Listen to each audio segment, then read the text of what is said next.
ஆண்டவர் இயேசு கிறிஸ்துவில் மிகவும் பிரியமான அருள் பணியாளர்களே, அன்பார்ந்த நம்பிக்கையாளரான என் சகோதர சகோதரிகளே, அன்பார்ந்த குழந்தைகளே, சில சமயங்களில் நாம் மிகவும் மனமுடிந்து போகிறோம். நான் ரொம்ப சாதாரணமாக இருக்கிறேன், ஏழையாக இருக்கிறேன், பணம் இல்லை, திறமை இல்லை, என்ன நடக்க போகுது, யார் யாரோ எப்படி எப்படியோ வாழுறாங்க, என்னிடம் எதுவுமே இல்லையே என்றெல்லாம் மனம் முடிந்து விடுவோம். சின்ன பிள்ளைங்க கூட நினைக்கலாம், நான் எப்போ பெரிய ஆள் ஆகிறது, வசதி ஆகிறது, திறமைகள் எப்படி அதிகமாவது என்று வியக்கலாம். சில சமயத்தில் மனம் சலித்து போகலாம். இன்றைய நற்செய்தி பகுதியில் ஆண்டவர் 3 உவமை கதைகளை சொல்லி நம்ம எல்லாருக்கும் நம்பிக்கை ஊட்டுகிறார். முதல்ல 2வது 3வது இன்னைக்கு ஆண்டவர் என்ன சொன்னார் என்பதை பற்றி சற்று சிந்திக்க உங்களை அழைக்கிறேன். போன வாரம் விதைப்பவன் உவமை, வழியோரமா, கற்பாறையா, முட்புதரா, நல்ல நிலமா, பார்த்தா ஒரே ஏமாத்தமாக இருக்குது. வழியோரம் பறவையெல்லாம் எடுத்துகிட்டு போயிடுது.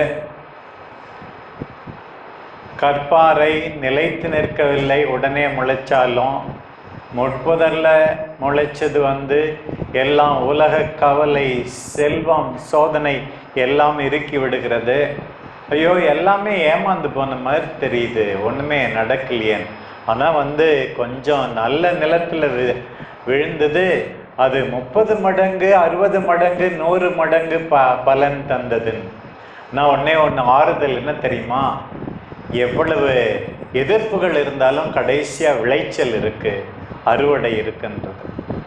அதே போல தான் இன்னைக்கு சொல்லப்பட்ட 2வது உவமை என்னன்னா, விண்ணரசு ஒரு கடுகு மணி மாதிரி.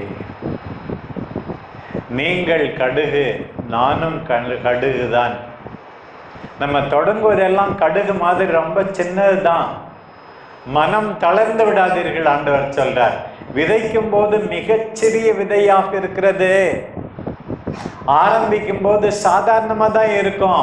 கவலைப்படாத, உன்னால சாதிக்க முடியும்.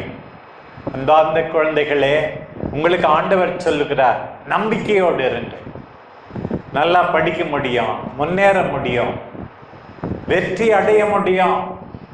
அன்பார்ந்த மக்களே, உங்கள் எளிய நிலையை கண்டு, ஏழ்மை நிலையை கண்டு, வேதனையை கண்டு மனம் தளராதீர்கள் என்றுதான் ஆண்டவர் சொல்லுகிறார். அன்றைக்கு பாருங்கள், ஆண்டவர் சீடர்களை தேர்ந்தெடுத்தார், 12 பேரை. 12 பேர் 500 பேர் ஆனார்கள். இன்றைக்கு பாருங்கள், எந்த அளவுக்கு ஆண்டவரின் இறப்பினால், உயிர்ப்பினால், தூய ஆவியை அனுப்பியதால் திரு அவை இந்த அளவுக்கு வளர்ந்திருக்கிறது பாருங்கள். கடுகு மணிதான் தொடங்கும் போது, ஆனால் நிச்சயமாக வளர்ச்சி உண்டு. நாம் என்ன செய்ய வேண்டும்?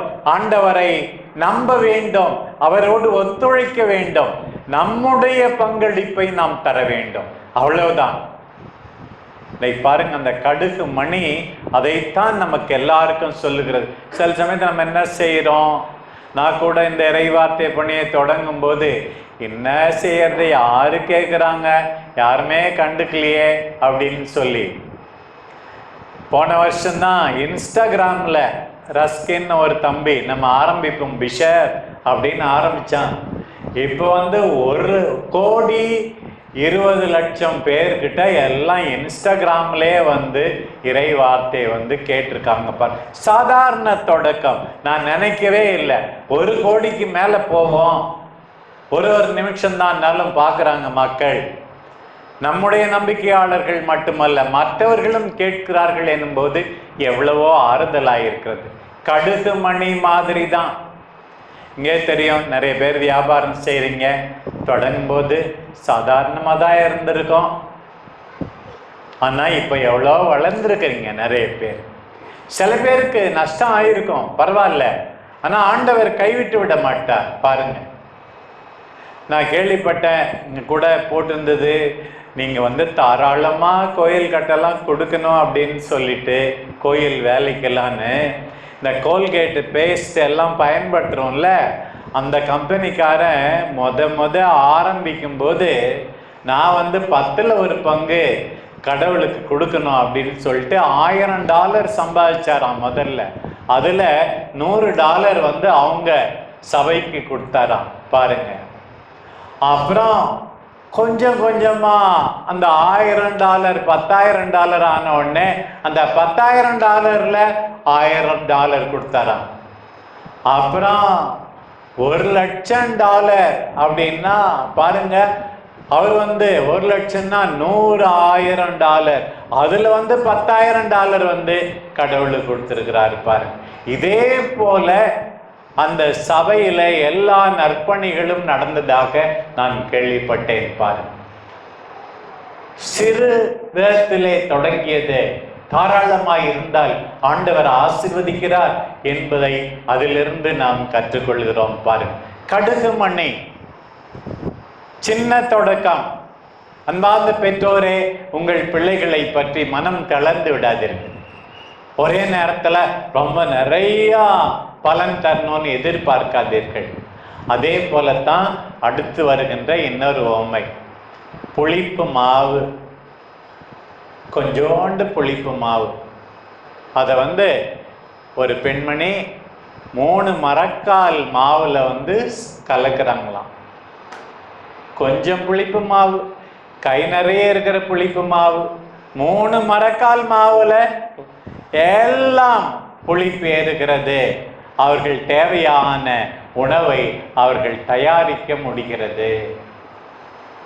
சின்னதாக இருக்கலாம், சாதாரணமாக இருக்கலாம், மற்றவர்கள் பாராட்டுவதாக இருக்கலாம். ஆனால் பாருங்கள், எவ்வளவு வல்லமையோடு அது செயல்படுகிறது பாருங்கள்.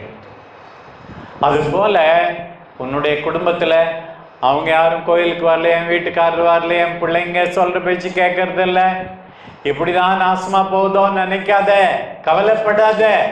நீ புளிப்பு மாவாக இரு. நீ அவர்களுக்கு உன்னுடைய ஆண்டவருடைய வல்லமையை கொடு. ஆண்டவர் அற்புதங்களை செய்வார். மனம் தளர்ந்து விடாதீர்கள். ஒவ்வொரு நம்பிக்கையாளரும் புளிப்பு மாவா இருக்கணும், நல்ல பலனை தரணும்.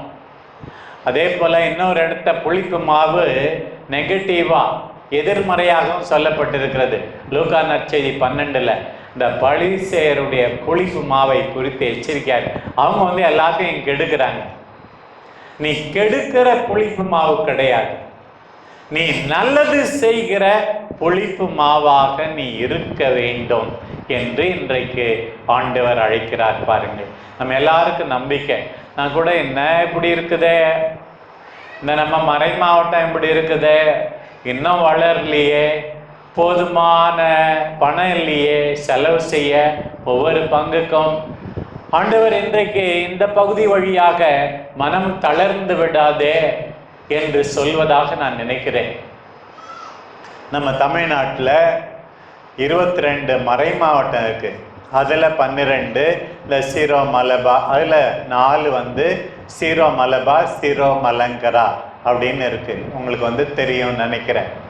ஒன்று இங்கே கோயம்புத்தூரில் ராமநாதபுரம், அப்புறம் ஓசூர்னு ஒரு மறை மாவட்டம், அப்புறம் அந்த பக்கம் பார்த்தா தக்கலைன்னு 3 சீரோ மலபார் மறை மாவட்டம், அப்புறம் மார்த்தாண்டன் சொல்லி சீரோ மலங்கரா, அது 4 போக மீதி 18 லத்தீன் மறை மாவட்டம் இருக்கு. நம்முடைய வழிபாட்டு முறையை சார்ந்தவர்கள் எத்தனை 18 மறை மாவட்டம் இருக்குது. நம்ம மறை மாவட்டம் இங்கே பக்கத்துலேயே நமக்கு இங்கே ஊட்டி மறை மாவட்டம், பவானி, அப்புறம் அந்த பக்கம் பார்த்தா கோயம்புத்தூர் மறை மாவட்டம் இதெல்லாம் இருக்குது. அந்த பக்கம் கும்பகோணம் இருக்குது, இந்த பக்கம் மைசூர், அது கர்நாடகா. இப்படி நிறையா மறை மாவட்டம். அப்புறம் பாண்டிச்சேரி. நான் நேற்று கூட சொன்னேன், நம்ம மறை மாவட்டம் 1930 தொடங்குச்சு. 1930, அதுக்கு முன்னையே 16ஆம் நூற்றாண்டிலே இயேசு சபையினர் வழியா நற்செய்தி வந்தது. 1776 வழியா நம்ம MEP ஃபாதர் பாரிஸ் வேத போதக சபை குருக்கள் வந்தாங்க. வந்து கடைசியா நம்முடைய மறை மாவட்டம் 1930 வந்து சேலம் மறை மாவட்டமா ஆரம்பிச்சுது. அப்ப எப்படி ஆரம்பிச்சாங்கன்னா, பாண்டிச்சேரியிலேருந்து ஒரு 6 பங்கு, கும்பகோணத்துல இருந்த ஒரு 3 பங்கு, மைசூர்லேருந்து ஒரு பங்கு, 10 பங்கு தான் ஆரம்பிக்கும் போது பாருங்க. தர்மபுரியையும் சேர்ந்து, தர்மபுரி பிரிஞ்சது 1997.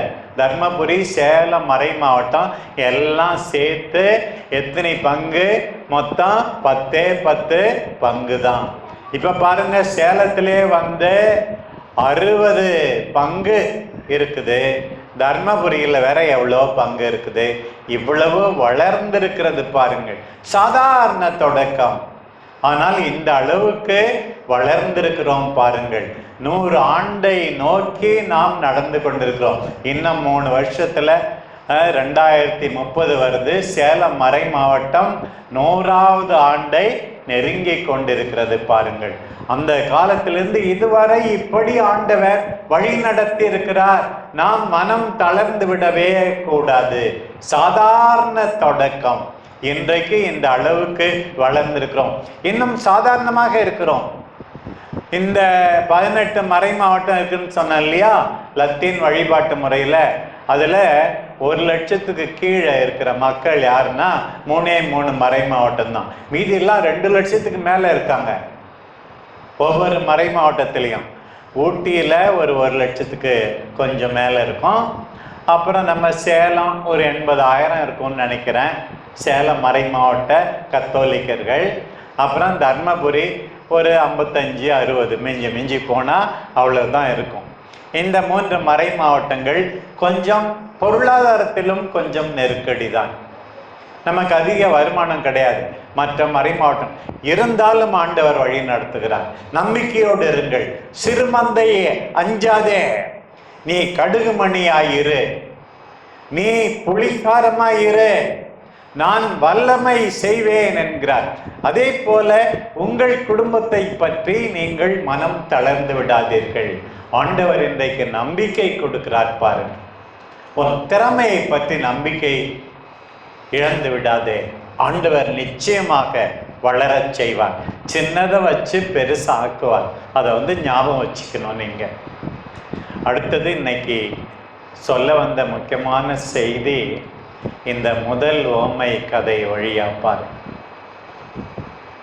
அதில் என்னன்னா, ஒரு விவசாயி நிலத்தில் வந்து நல்ல விதை தான் விதைச்சான். திடீர்னு பார்த்தா களைகள். உடனே வேலைக்காரங்களாம் போய், நீ நல்ல விதை தானே விதைச்ச, இது எப்படி களையெல்லாம் வந்தது அப்படின்னு சொல்லி அந்த விவசாயியிடம் அந்த ஓனர்கிட்ட வந்து சொல்லுகிறார்கள். இது போல் இந்த களையெல்லாம் உடனே பிடுங்கிடுறோம். உடனே அவன் சொல்கிறான், நீ களையை பிடுங்க போகிறன்னு சொல்லிட்டு நல்ல பயிரையும் அழிச்சிருவீங்க, வேணாம், ரெண்டும் வளரட்டும், நான் வந்து அப்புறமா பார்த்துக்கிறேன் அப்படின்னு சொல்கிறேன். நீங்கள் உடனே கேட்காதீங்க, இது ஒன்றும் விவசாயம் சரியில்லையே இவங்க பண்ணுறது, ஏன் அப்படி சொல்கிறான் அப்படின்னு நினைக்காதீங்க. ஆண்டவர் இதை எதுக்காக சொல்கிறாருன்னா, ஒரு பாடத்தை நமக்கு கற்றுக் கொடுக்க. அவசரப்பட்டு எந்த முடிவும் எடுத்து யாரையும் கண்டனம் செய்தாதீர்கள், யாரையும் தீர்ப்பிடாதீர்கள். களை வந்து நல்ல பயிராக முடியாது, ஆனால் கெட்டவங்க நல்லவங்களாக முடியும். கெட்டவர்கள் நல்லவர்களாக முடியும். களை கோதுமையாக முடியாது, களை நெல் பயிராக, நல்ல நெல் பயிராக முடியாது. கெட்டவர்களுக்கு நான் பொறுமை காட்டுகிறேன், இரக்கம் காட்டுகிறேன், மனம் மாற வாய்ப்பு கொடுக்கிறேன். பாருங்க, இன்னைக்கு எவ்வளோ பேர் தாங்க தான் நீதிமான் சொல்லிட்டு எல்லாரையும் திட்டி தீர்க்க வேண்டியிருப்பார். அது போல செய்யாத. ஆண்டவர் எல்லாருக்கும் வாய்ப்பு கொடுக்கிறார். யாரையும் கண்டனம் செய்யாதே.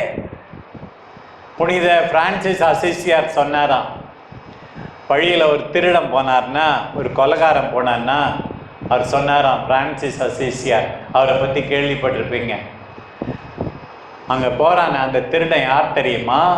அந்த கொலைகாரன் யார் தெரியுமா? அவன்தான் பிரான்சிஸ். நான் தான் அவன். கடவுளுடைய அருள் இல்லாமல், இரக்கம் இல்லாமல் நான் தான் அந்த திருடன், நான் தான் அந்த கொலைகாரன் அப்படின்னு சொன்னாராம். எந்த அளவுக்கு தாழ்ச்சி பாருங்கள். நீ நல்லா இருக்கிறன்னா உன் குடும்பம் நல்லா இருக்கு, உன் வீட்டுக்காரர் நல்லா பார்த்துக்கிறாரு, உன் பிள்ளைங்க நல்லா படிக்குது, உன் மனைவி செலவாளி இல்லை, அதனால்தான் நீ நல்லா இருக்க. கடவுளுடைய இரக்கம்.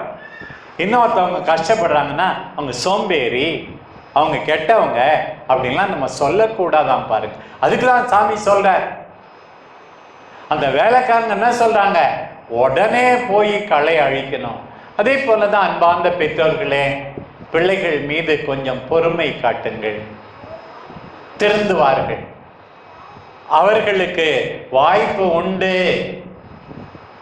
அவர்கள் வளர, மனம் திருந்த நீங்கள் எல்லாரும் வாய்ப்பு கொடுக்க வேண்டும் என்று ஆண்டவர் இன்றைக்கு அழைக்கின்றார். பாருங்கள், முதல் வாசகம் இதை மிக மிக அழகாக எடுத்து சொல்லுகிறது.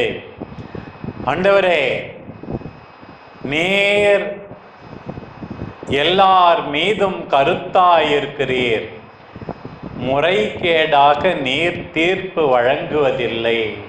கடவுள் யாரையும் தப்பா தீர்ப்பிடுறது கிடையாது. நீங்களும் நானும் அவங்க கெட்டவங்க, மோசமானவங்க, அவங்க பாவிங்க அப்படின்னு சொல்லுவோம். ஆண்டவர் அப்படி செய்வாரா? செய்ய மாட்டார். தொடர்ந்து பாருங்கள், உமது ஆற்றலே நீதியின் ஊற்று. பாருங்கள், மனிதர்கள் உமது வலிமையின் நிறைவை ஐயுறும் போது உம்முடைய ஆற்றலை காட்டுகின்றீர், செருக்குற்று போரை அடக்குகின்றீர். இந்த வரி பாருங்க, முக்கியமா, நீர் ஆற்றல் மிக்கவராயிருப்பதால் கனிவோடு தீர்ப்பு வழங்குகிறேன். கனிவோடு கடவுள் தீர்ப்பு வழங்குகிறாராம். பாருங்கள், மிகுந்த பொறுமையோடு எங்களை ஆள்கிறேன். ஆண்டவரே நன்றி ஆண்டவரே, நான் செய்த தப்புக்கெல்லாம் எனக்கு தண்டனை கொடுக்கல, என்னை நீ கொன்னு போடல, என்னை தண்டிக்கல, கனிவோடு தீர்ப்பு வழங்குகிறீர். நீர் விரும்பும் போது எல்லாம் செயல் புரிய உமக்கு வலிமை உண்டு. உனக்கு வல்லமை இருக்கு, சக்தி இருக்கு, இருந்தாலும் அந்த வல்லமையை என் மீது காட்டவில்லை. நீதிமான்கள் மனித நேயம் கொண்டவர்களாக இருக்க வேண்டாம். யாரையும் தப்பு செஞ்சா கூட ரொம்ப காயப்படுத்தாத. பாவம், மனித நேயம் உள்ளவர்களாக இருக்க வேண்டும். தங்கள் செயல்கள் வழியாக நீர் கற்றுக் கொடுக்க வேண்டும். உம் மக்களை நன்னம்பிக்கையால் நிரப்பினீர். ஏனெனில் பாவங்களிலிருந்து மனமாற்றம் அடைய நீர் வாய்ப்பு கொடுக்கிறேன். இன்னைக்கு நம்ம எல்லாரும் முடிவு பண்ணணும், யாரையும் அநியாயமாக நான் தீர்ப்பிட மாட்டேன், கண்டனம் செய்ய மாட்டேன். கடவுள் எனக்கு கொடுத்த வாய்ப்பு, நான் நல்ல நிலைமையில் இருக்கேன். ஆண்டவரே நன்றி ஆண்டவரே, அவர்கள் மீது இரக்கம் காட்டும் ஆண்டவரே என்று ஜெபிக்க வேண்டும். பிரியமானவர்களே, இந்த நல்ல நாளில் நம்ம எல்லாரும் இணைந்து ஜெபிப்போம். இந்த 2வது வாசகத்தில் தான் சொல்லியிருக்கு, நமக்கு எப்படி ஜெபிக்கணும்னு தெரியாதான், தூயாவி நமக்காக பரிந்து பேசுகிறாரா. ஆண்டவரே, உம்முடைய தூய் ஆவியை எங்கள் குமாரபாளையம் பங்கு மக்கள் மீது அனுப்பும் ஆண்டவரே. எங்களுக்கு என்ன வேண்டும் என்று கேட்கூட தெரியாத ஆண்டவரே, கேட்கிறோம் ஆண்டவரே. பொறுமை காக்கட்டும் ஆண்டவரே. எங்கள் எளிமையை கண்டு மனம் தளராமல் இருக்க செய்யும் ஆண்டவரே. யாரையும் தீர்ப்பிடாமல் அவர்கள் திருந்த வாய்ப்பளிக்க எங்களுக்கு தாராளத்தை தரும் ஆண்டவரே. எங்களிடம் பொறுமை காட்டுகின்ற உமக்கு நன்றி ஆண்டவரே என்று கூறுவோம். நம்முடைய அன்பு தாய் சாதாரண தொடக்கம் அவர்களுக்கு. இயேசு குழந்தை கொஞ்சம் கொஞ்சமாக வளருவதை அவர்கள் பார்த்தார்கள். நம்முடைய அன்பு தாய் எல்லாரையும் ஏற்றுக்கொண்டார்கள், யாரையும் தீர்ப்பிடவில்லை. அதே மனநிலையோடு நம்முடைய நம்பிக்கை பயணத்தை தொடர்வோம். அவர் நமக்காக பரிந்து பேசுவாராக. ஆமென்.